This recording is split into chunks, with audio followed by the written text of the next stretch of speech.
बिहार की 243 विधानसभा सीटों पर चुनाव होना है, लेकिन अगर मैं कहूं कि इनमें से 4 सीटें बिना चुनाव के इंडिया गठबंधन ने जीत ली तो आप कहेंगे ऐसे कैसे हो जाएगा। जी हां, कुछ ऐसा ही हो गया है। हड़कंप मच चुका है बिहार की सियासत में। दिल्ली तक बड़े बड़े सूरमा और तथाकथित चाणक्यों के गला सूख चुका है कि ऐसे कैसे हो सकता है कि इतना बड़ा और तगड़ा झटका लग जाए। एक सीट होती तो मान ली जाती, 4 सीट उनके हाथ से बिना चुनाव के ही खिसक गई है।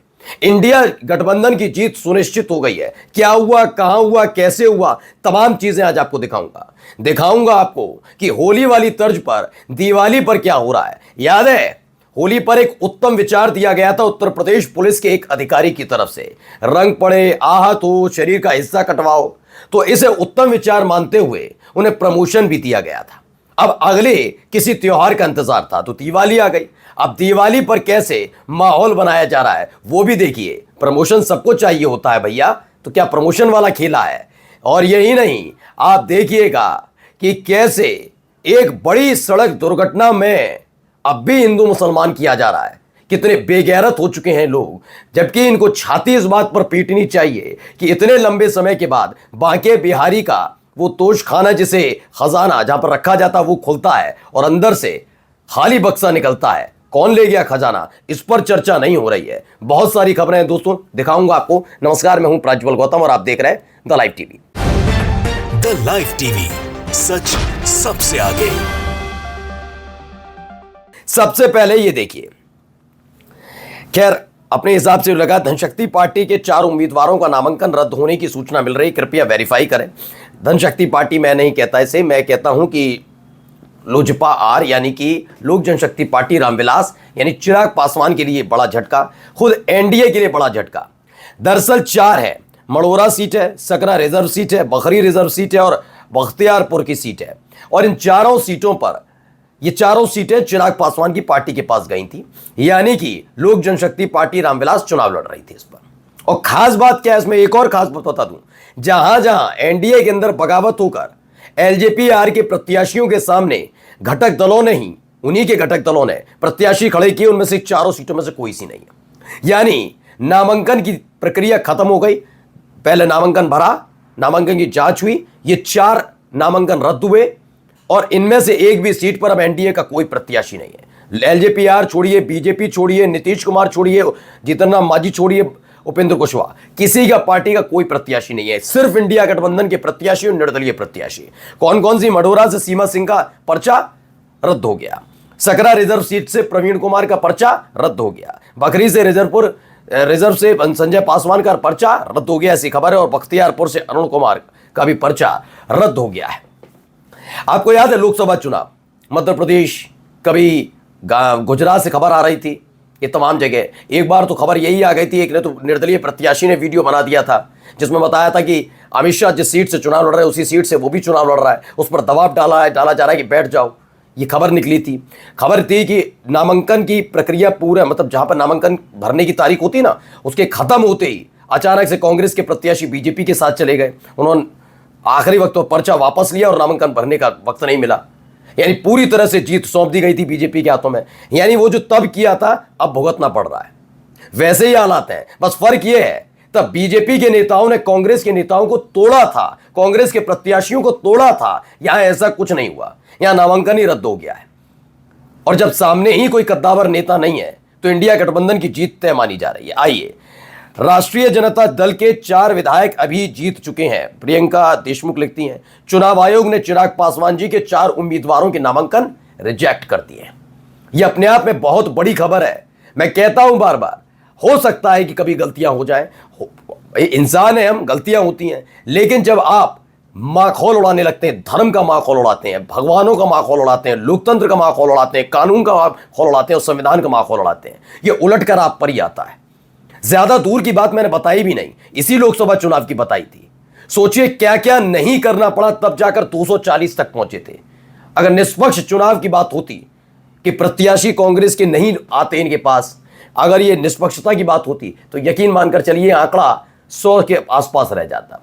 हालत इतनी खराब थी। अब देखिए वो भुगतान का वक्त है। 4 नामांकन रद्द, एनडीए का कोई प्रत्याशी इन 4 सीटों पर है ही नहीं। या तो इंडिया गठबंधन का प्रत्याशी है या फिर सामने निर्दलीय प्रत्याशी, कोई है ही नहीं। अगला देखिए खबर, एनडीए उम्मीदवार भोजपुरी डांसर अभिनेत्री सीमा सिंह का मंडोरा से नामांकन रद्द हो गया। सिंबल में उम्मीदवार की जगह प्रस्तावक का नाम लिख दिया था, प्रस्तावक की जगह पार्टी का नाम। आए बाएं साए टाएं, हो गया, बस खत्म हो गया खेल, खेल खत्म, पैसा हजम। नामांकन रद्द होते ही हड़कंप मच गया है। यानी सीधे सीधे 4 जो सीटें हैं वो इंडिया गठबंधन के अंदर खाते जा रही है। अब आइए यहां पर जरा ये सुनिएगा, बहुत पेचीदगी वाला मसला है, जरा सुनते जाइए। बरेली के अंदर तो मौलाना भूल गया कि शासन किसका है। तो ये मानता था धमकी देंगे और हम जबरदस्ती जाम कर देंगे। हमने कहा जाम नहीं होगा, कर्फ्यू भी नहीं लगेगा, लेकिन कर्फ्यू का सबक तुम्हें ऐसा सिखा देंगे कि तुम्हारी आने वाली पीढ़ी दंगा करना भूल जाएगी। बरेली के अंदर अब ये कौन है? ये बरेली के अधिकारी हैं। इसमें डीआईजी साहब भी नजर आते हैं, इसमें नजर आते हैं एसएसपी भी नजर आते हैं, ये तमाम चीजें नजर आती हैं इन सब के बीच। अब आपने पीछे बयान तो सुन लिया, ये बरेली का वही बयान है, बरेली पर हुए घटना पर योगी आदित्यनाथ का बयान है। ये बयान क्या दिया जाता है सोचिए।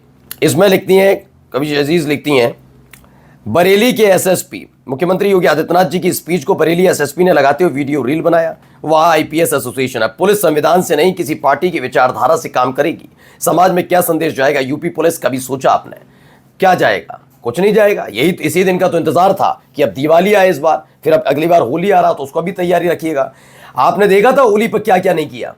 एक अधिकारी जिसने खुल्लम खुल्ला एक दूसरे समुदाय के लिए कहना, जबकि मीडिया किस पर डिबेट कर रही है, बामन जुमा ही तो कहा, बामन जुके आता नहीं है बामन जुमा, वजह ये नहीं थी। उन्होंने ये कहा कि अगर रंग पड़ने से किसी की भावनाएं आहत हो जाएं तो शरीर का वो हिस्सा कटवा लो, यकीन मानकर चलिए। ये सबसे शर्मनाक बयान था। और हुआ क्या?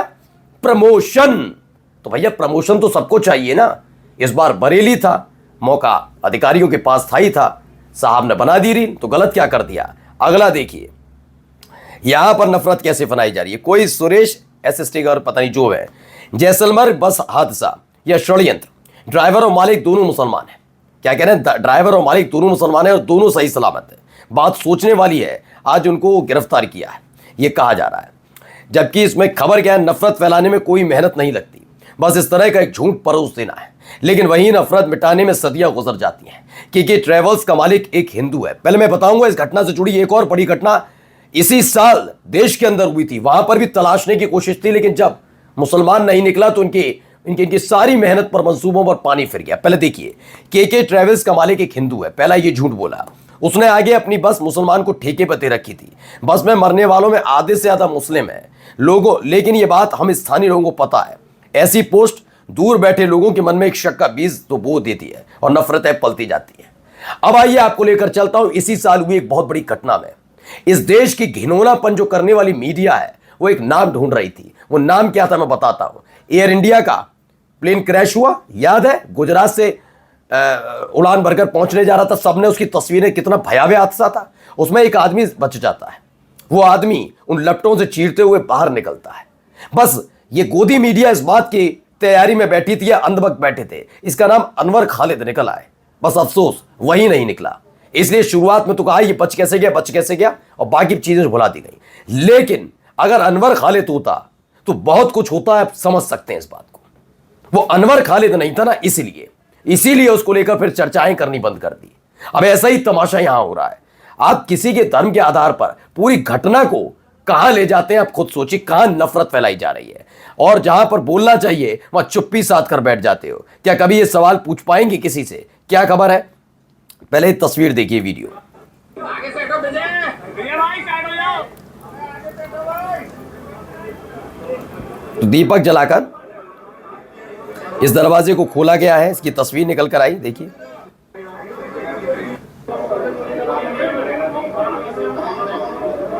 भाई बहुत सालों से बंद है तो बंद।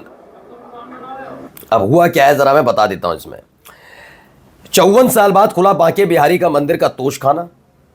निकला सिर्फ लकड़ी का खाली बक्सा। वृंदावन के ठाकुर बांके बिहारी मंदिर के 54 साल से बंद पड़े तोशखाना यानी खजाना कक्ष के खुलने से भक्तों और सेवायतों में जो उम्मीद जगी थी वो निराशा में बदल गई। सुप्रीम कोर्ट द्वारा गठित हाई पावर कमेटी की निगरानी में जैसे ही ऐतिहासिक कक्ष खोला गया, अंदर से सिर्फ लकड़ी का एक खाली बक्सा बरामद हुआ है। जबकि उम्मीद बहुत कुछ थी। अब सवाल यही है कि कहाँ गया ये सब। ये 160 साल पुराना खजाना धनतेरस के दिन 54 साल बाद खोला गया। गर्भगृह के नीचे स्थित विशेष कपाट में सोने चांदी के कलश और आभूषण पाए गए, ये कहा गया, जिसमें सुरक्षा वन विभाग की टीम मौजूद थी। ये तमाम चीजें हैं, लेकिन खाली बक्सा मिला है। अब सवाल तो पूछ लो, कहाँ गया ये सब। अब एक बहुत घिनौनी घटना है। खैर, मैं पूरा लेटर आपको नहीं पढ़ने दूंगा भाई, बहुत ऐसी ऐसी बातें हैं इसमें। उत्तर रेलवे के, वही रेलवे समझ गए, रेल वाले मंत्री, तमाम चीज़ें याद आ गया ना, जो बस एनडीए की सरकार में मात्र 10 साल में अरबपति हो जाते हैं, वही वाले। उत्तर रेलवे के सीनियर क्रू कंट्रोलर ने इलेक्ट्रिकल ऑफिसर आत्मजीत सिंह पर गंभीर आरोप लगाए। खास बात क्या है कि दोनों की चीज़ों के बारे में आपको बता दूं, दोनों ही एक ही समुदाय से हैं। वो कहते हैं, आरोप लगाए, मैंने इनके लिए अशोका होटल में 2 बार लड़कियों का प्रबंध कर चुका हूं। दफ्तर की महिला लिपिक से संबंध बनाने के लिए दबाव डालते हैं और ऐसा मना करने पर खुद कहते हैं कि तुम ही आकर शारीरिक संबंध बनाओ। ये स्थिति बनी हुई है। पूरा लेटर तसल्ली से पढ़िए, लिखा है। और जाते जाते खबर जरा यहां से भी निकली है, ये भी देख लीजिए।